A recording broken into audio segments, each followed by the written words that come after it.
When your father-in-law calls you into his office and says, "We're cutting your salary in half. Take it or leave it," you know you're about to get screwed. But here's the thing. I'd been expecting this conversation for months. The name's Grant Winchester. I'm 51 years old, and I'd just been handed the best gift of my professional life, even though Coleman Ashford didn't know it yet. The executive conference room at Anderson Automotive reeked of burnt coffee and that fake leather smell that comes from furniture trying too hard to look expensive.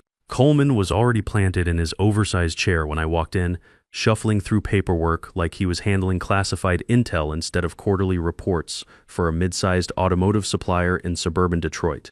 22 years I'd been running manufacturing operations for this company. Started here, when I was 29, fresh out of 8 years in the Marines, with enough combat engineering experience to understand how things actually work when your life depends on getting it right. 22 years of 60-hour weeks. Missed family dinners and weekend calls about production line failures. 22 years of watching my lean manufacturing innovations save Anderson Automotive millions while Coleman took credit at industry conferences. The irony wasn't lost on me. Anderson Automotive had been my father-in-law's company since 1985 when he married the previous owner's daughter and inherited a decent-sized shop that made brake components for Ford. By the time I married his daughter Diana in 2003, Coleman had expanded into full automotive assembly subcontracting, and he needed someone who actually understood modern manufacturing processes instead of the old school, if it ain't broke, don't fix it mentality. That someone turned out to be me, fresh out of the Corps with ideas about process optimization, quality control systems, and statistical analysis that sounded like military jargon to Coleman, but made perfect sense to the Ford procurement managers who were demanding 99% defect-free delivery rates. "Grant," Coleman said, finally looking up with that flat expression he reserved for disappointing the help. His voice had that tone rich guys perfect when they're about to ruin someone's day without losing a minute of sleep over it. "Let's get straight to business. We're cutting your salary in half. Take it or leave it." I kept my face neutral, a skill you develop after 8 years of dealing with officers who mistake volume for leadership. Inside, though, I was running tactical assessments. 22 years of marriage to his daughter. 22 years of 94% efficiency ratings while our competition struggled to break 80%. 22 years of saving his operation every time Ford threatened to pull contracts because of delivery delays or quality issues. "I understand," I replied, my voice steady as a properly calibrated torque wrench. "When does this take effect?" His smirk spread across his face like hydraulic fluid staining concrete. Coleman thought he'd finally put the jarhead in his place. The man practically glowed with satisfaction, probably already planning how he'd tell this story at the Dearborn Country Club. Immediately, he continued, clearly savoring every word like aged whiskey he couldn't afford before marrying into money. I nodded once, slow and deliberate. Perfect timing. Those 2 words hung in the air between us like exhaust fumes in a poorly ventilated garage. Coleman's expression faltered for just a fraction of a second, not long enough for most people to notice, but I'd been reading pressure gauges and stress indicators for 22 years. You learn to catch the small variations that signal bigger problems ahead. See, Coleman Ashford might have inherited a profitable business and expanded it through aggressive bidding and family connections, but he'd made one crucial mistake over the past 8 weeks.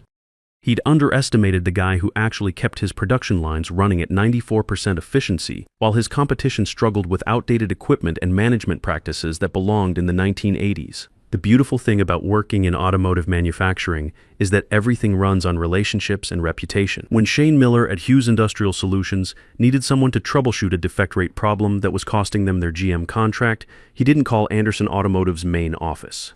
He called me directly, because he knew I was the one who'd actually solved similar problems for 3 other suppliers in the past 2 years. When our biggest Ford contract was on the line because of delivery delays that Coleman's son Trevor couldn't manage despite his MBA from Michigan State, I was the one who redesigned our production flow to meet their cycle time requirements. Reduced setup time from 45 minutes to 12 minutes using principles I'd learned coordinating equipment maintenance and forward operating bases where downtime could get people killed. Coleman might have signed the contracts and taken credit for operational improvements at industry dinners, but the engineers and plant managers knew who actually made the numbers work. They knew who showed up at 5 a.m. when a critical machine went down on Saturday morning. They knew who stayed until midnight recalibrating quality control systems to meet new automotive specifications. For the past 8 weeks, I'd been quietly documenting every process improvement, every supplier relationship, and every client contact that had Grant Winchester's fingerprints on it, instead of the Ashford family legacy. Turns out, after 22 years of actually doing the work while other people took credit for it, that list was longer than I'd expected. The phone call from Monica Rivers had come at exactly the right time, like a perfectly timed supply drop in hostile territory. Rivers Manufacturing had been watching Anderson Automotive's operations for months, and they'd noticed something that Coleman had apparently missed. Most of our innovations, improvements, and client relationships traced back to one person who wasn't named Ashford. "Grant," she'd said when I answered the phone that Tuesday afternoon 8 weeks ago, "this is Monica Rivers from Rivers Manufacturing. Do you have a few minutes to talk about your future? Your future. Not the company's future, or the Ashford family's future. My future."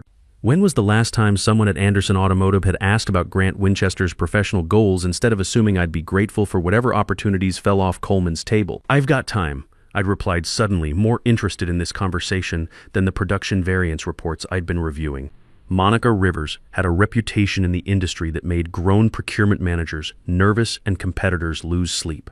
She'd built Rivers Manufacturing from a small California operation into a major player by doing exactly what Coleman refused to do: investing in modern equipment, treating suppliers like partners instead of vendors, and hiring people based on competence instead of family connections.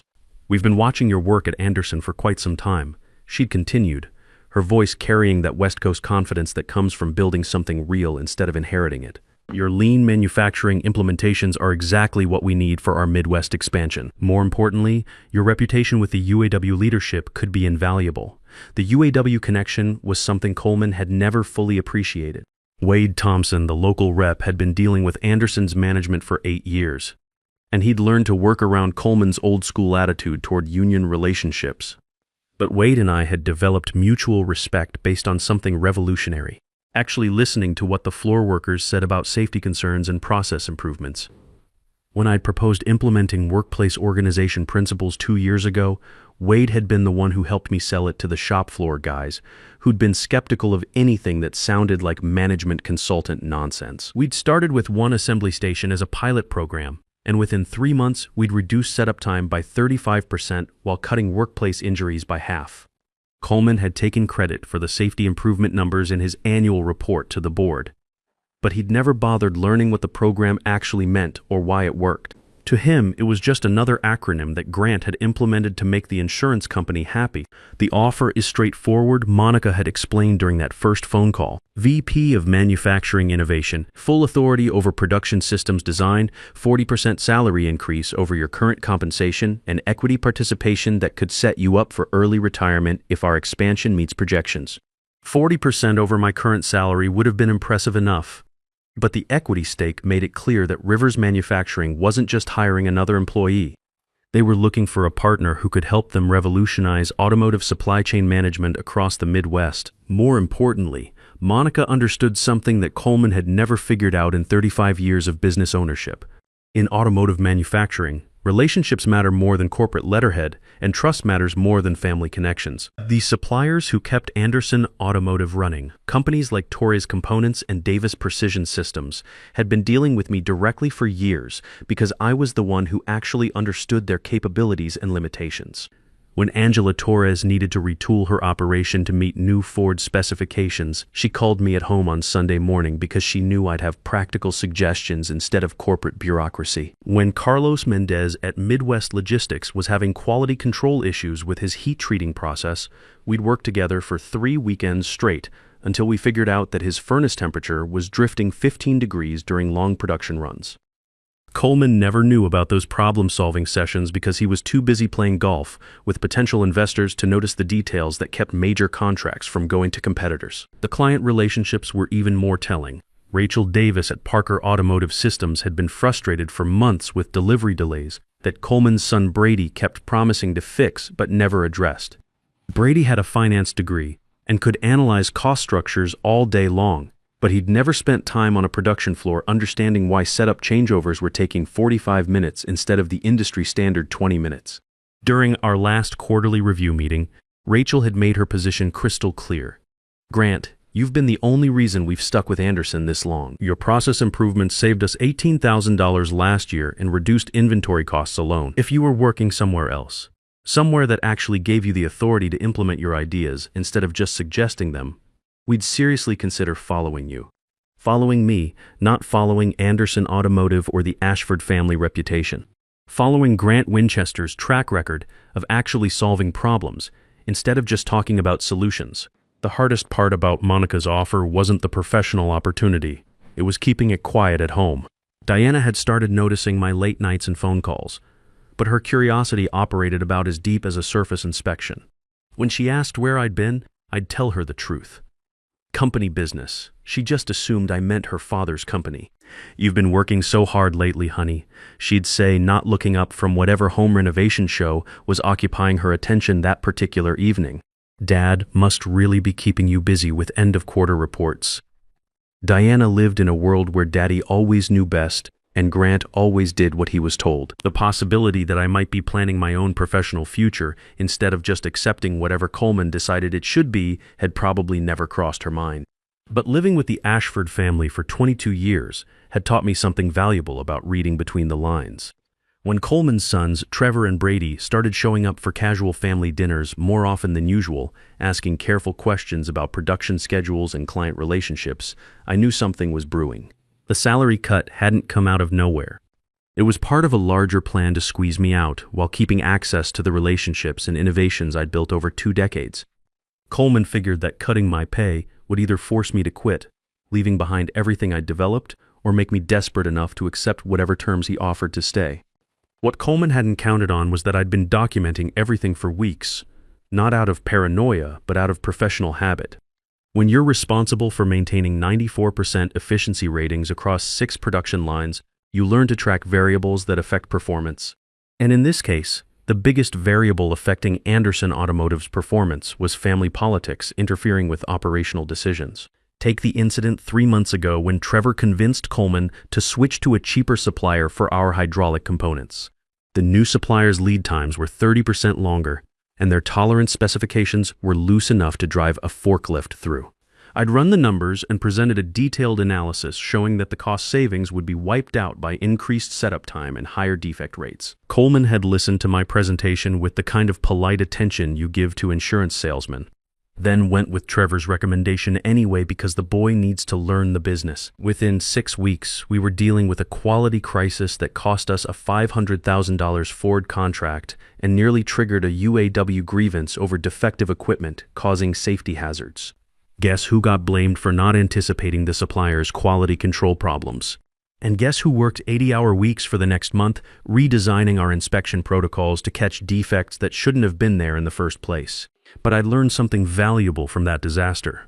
Coleman and his sons were operating on assumptions about manufacturing that were about 15 years out of date. They still thought you could solve quality problems by inspecting harder instead of building better processes. They believed that loyalty to suppliers mattered more than performance specifications, and they were convinced that family connections could substitute for technical expertise when it came to managing complex automotive supply chains. Wade Thompson had pulled me aside after one particularly heated safety meeting where Coleman had dismissed worker concerns about the new hydraulic components. "Grant," he'd said, checking to make sure we were out of earshot from management, "you know these guys are setting us all up for failure, right? The shop floor workers trust you because you actually listen and fix problems. But sooner or later, Coleman is going to blame you for every crisis his boys create." Wade was right, and I'd started keeping detailed records of every recommendation I'd made that got overruled, every safety concern that got postponed, and every process improvement that got shelved because it didn't fit with the Ashford family's vision of how things should work. When Monica's offer came along, those records became my insurance policy. Not for litigation, I'd never been the type to solve problems through lawyers, but for something more valuable, credibility.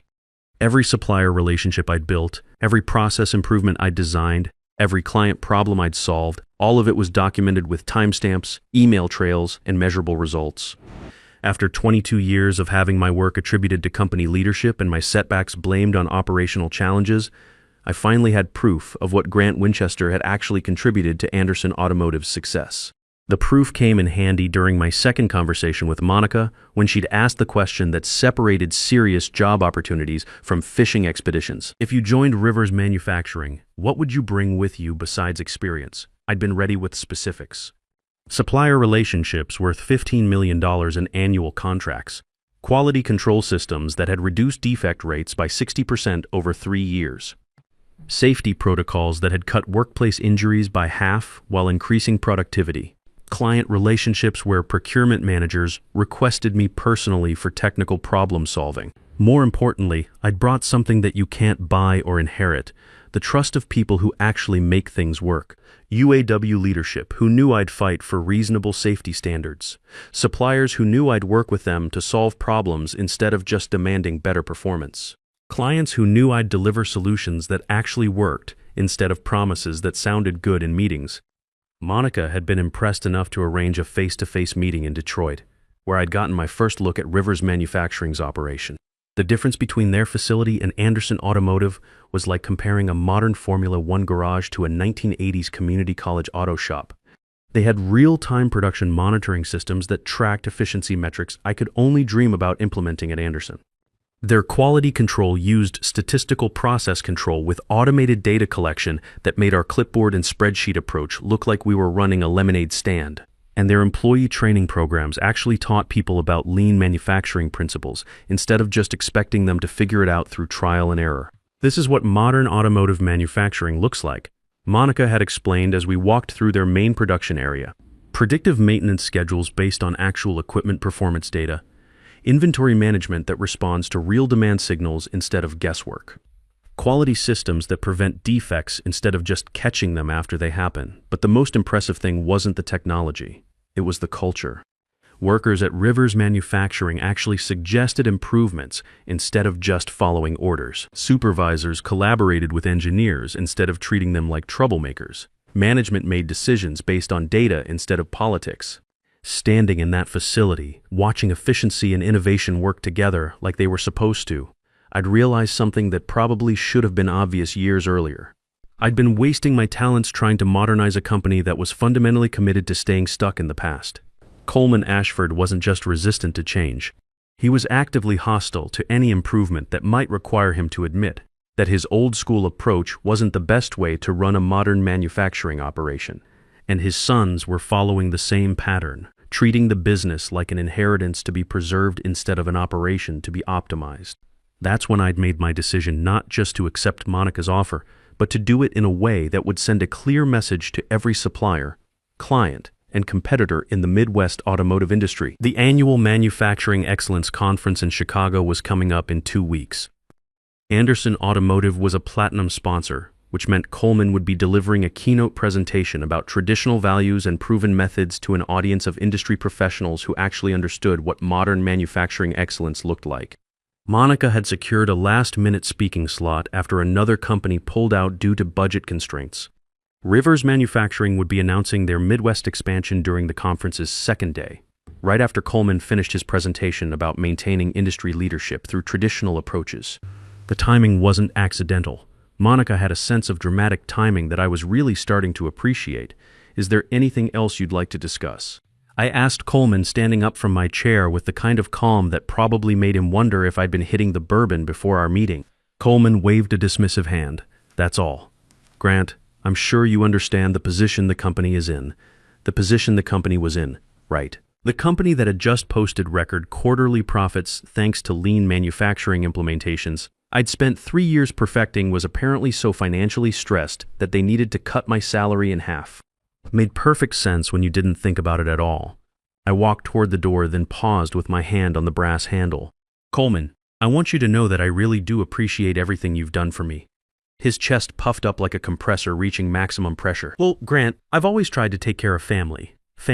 I was family when he needed someone to troubleshoot a catastrophic equipment failure on Christmas Eve. I was family when Ford's quality auditors showed up unannounced and found defects that could have shut down our entire operation. But when it came time for credit, respect, or basic professional recognition, suddenly I was just the guy who'd married his daughter and should be grateful for whatever opportunities came his way. Absolutely, I agreed. You've really opened my eyes to a lot of things. Coleman nodded sagely, completely missing the double meaning. For a guy who'd spent 35 years in business, he had a remarkable talent for not reading the room. As I walked out of his office, I pulled out my phone and scrolled to Monica Rivers' contact. I'd been avoiding this decision for 8 weeks, playing the loyal employee while documenting every reason why that loyalty was a one-way street. Monica, I typed, that offer still on the table? Ready to discuss specifics, her response came back in less than 30 seconds, always. Welcome to the team Chicago conference announcement. I looked back at Coleman's office door, imagining him in there already planning how he'd explain the salary reduction to the board of directors. Tough decisions about compensation structure, he'd probably say, reducing operational overhead to maintain competitive positioning. Perfect timing, I typed back. Let's make it memorable. The Manufacturing Excellence Conference happened exactly 2 weeks later. Coleman spent the morning strutting around the Chicago Convention Center like he'd personally invented the assembly line, shaking hands with industry veterans and taking credit for operational improvements he couldn't spell correctly, let alone implement. I sat in the audience during his keynote presentation, watching him deliver his usual speech about traditional values and time-tested processes to a room full of manufacturing professionals who actually understood what operational excellence looked like in the 21st century. We don't chase every new trend that comes along, Coleman declared, clicking through slides that showed Anderson Automotive's steady growth over the past decade.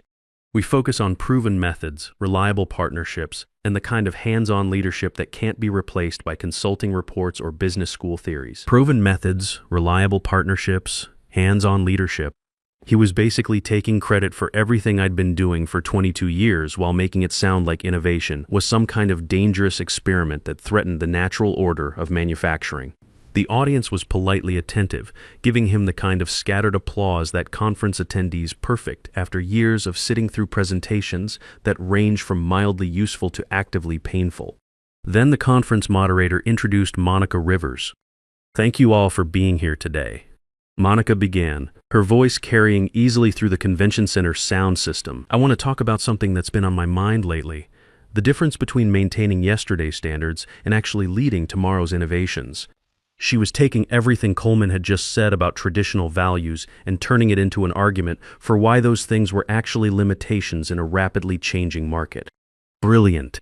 Which is why I'm excited to announce Rivers Manufacturing's expansion into the Detroit automotive corridor. She continued, bringing proven innovations and fresh leadership to a market that's ready for companies willing to embrace the future instead of hiding from it. I felt my heart rate spike as Monica's eyes found mine in the audience. Successful expansion requires the right leadership team, she said, advancing to her next slide. People who understand both traditional manufacturing excellence and modern operational innovation, which is why I'm thrilled to introduce our new VP of Manufacturing Innovation. The room went dead silent as she gestured toward me. Please join me in welcoming Grant Winchester to the Rivers Manufacturing team. I stood up and walked down the aisle toward the stage, feeling like I was heading to my own professional resurrection.